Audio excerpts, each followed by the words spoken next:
So, the final episode, the invasion of the Shadow Star. Shadow and Umbra have invented the Sun Smasher, a device that can cause any sun to go nova. So they give Earth an ultimatum. Surrender within 5 hours or the sun goes nova.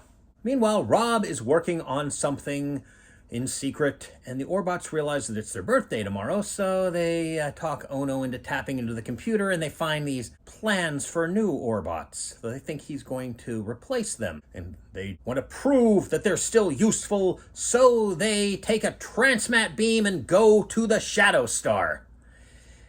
Okay, I can understand that once you're on the Shadow Star, what are you going to do? It's the enemy's stronghold, but if they have a transmat that can just beam things there, why don't they send time bombs there? Send a whole bunch of time bombs there, and at the very least it'll weaken them. Maybe have time bombs to weaken them internally and then attack them externally. I know I'm once again putting too much thought into there, but really, couldn't there be some other way? Some like once-in-a-lifetime way of doing this?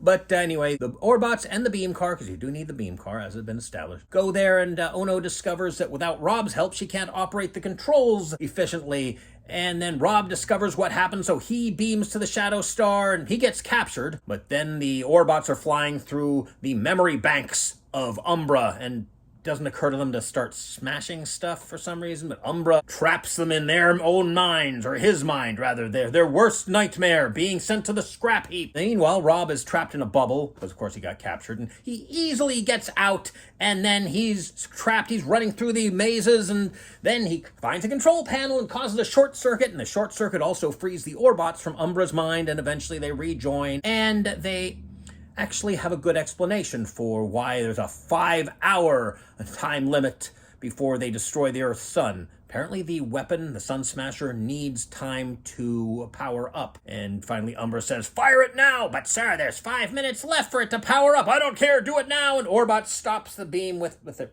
fists. And, well, the Shadow Star is destroyed, and Umbra is kind of melting away. "I'll find some way to return."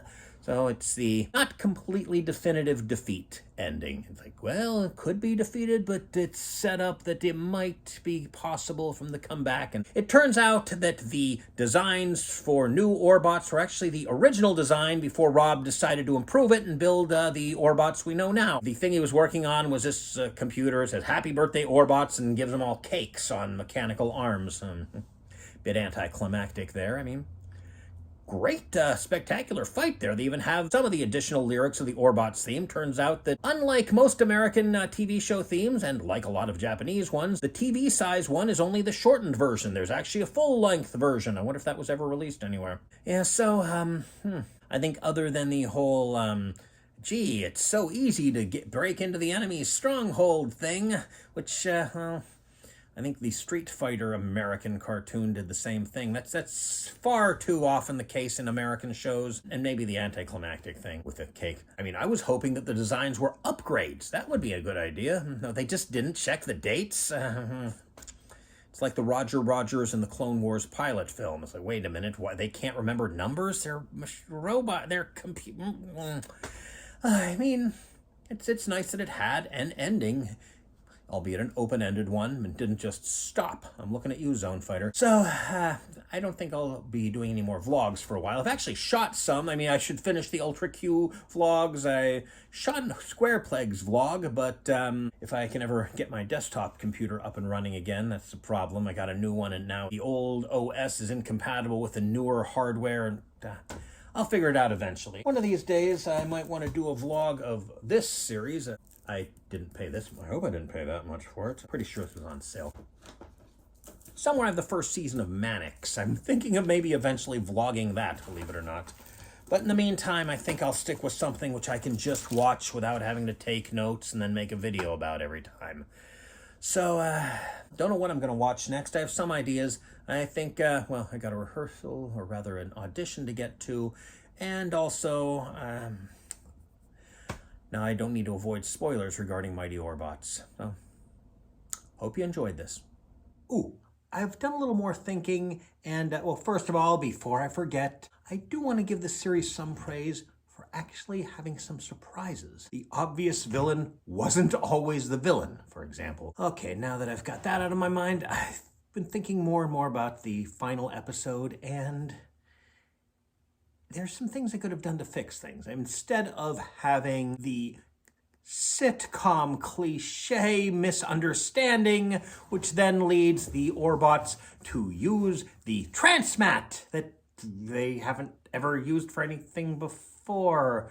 They do at least discuss the possibility of materializing inside solid rock, so it's not completely ridiculous, but still mostly. What they could have done was, well, desperate times call for desperate measures. I mean, the Earth's sun is going to go supernova in 5 hours unless they stop Shadow. So, desperate times call for desperate measures, and Rob just happens to have completed a long-distance instantaneous transmat. Hey, possibly with help from Dr. Phoenix. That would be a great tie-in, show that he has really turned over a new leaf. And it's dangerous. It's no time to test it. It could go wrong, but what have they got to lose at this point? So they use it, and maybe there's a malfunction or some kind of interference or something. For whatever reason, the Orbots and Rob end up in different parts of the hollow mobile planet headquarters of Shadow, known as the Shadow Star, and then the rest of the episode is basically the same.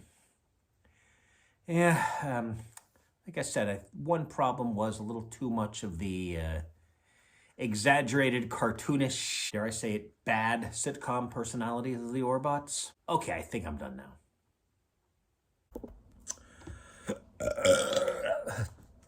I might leave that in. So...